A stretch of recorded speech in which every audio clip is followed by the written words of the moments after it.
Let's talk about an incredible, what is it? It's sort of like a set, like a circular firing squad that's taking place. Republicans are increasingly worried that maybe they're not going to do so well in November of 2022. Why? Well, because the polling says they might not do so well. And so people like Marjorie Taylor Greene are now saying, I don't know that that many Republicans are going to vote, which may be true. And then she immediately repeats the big lie that the 2020 election was stolen, which would only encourage Republicans not to vote. Well, what do I mean by that?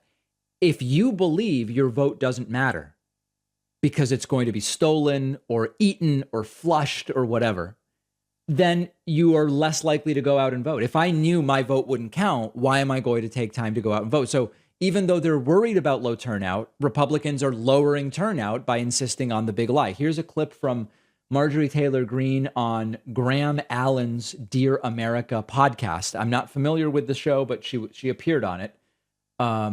It's like a cognitive dissonance almost. I'm a little more cautious. So am I. I don't think it's going to be a big red wave, but maybe it will be. But I'll tell you the biggest problem I'm concerned about is I'm concerned about the people that are still angry and don't want to vote. Right. And we need them to vote because no matter, I'm one of the first people that'll tell you I don't believe the election results of 2020. I have no problem saying that. Absolutely not, yeah. I believe Trump won. I objected proudly on January 6th, and I would do it again today and tomorrow if I could.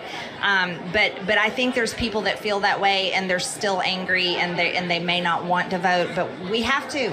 If we don't vote, we are handing over victory to the radical, godless left. And so to me, that's one of my concerns is I'm worried people won't vote. Yeah. Listen, guys, I'm very worried people won't vote because they were angry that the election was stolen and their votes didn't count. And it was stolen and their votes didn't count. And I'm furious about that. But we need people to vote. Well, but why would they vote if their vote's going to be stolen and not counted or whatever? This strategy probably lost them the Senate. If you go back and think about the 2020 election, there were the two special elections in Georgia. There were these are the seats ultimately won by Raphael Warnock and John Ossoff. It was January 5th of 2021.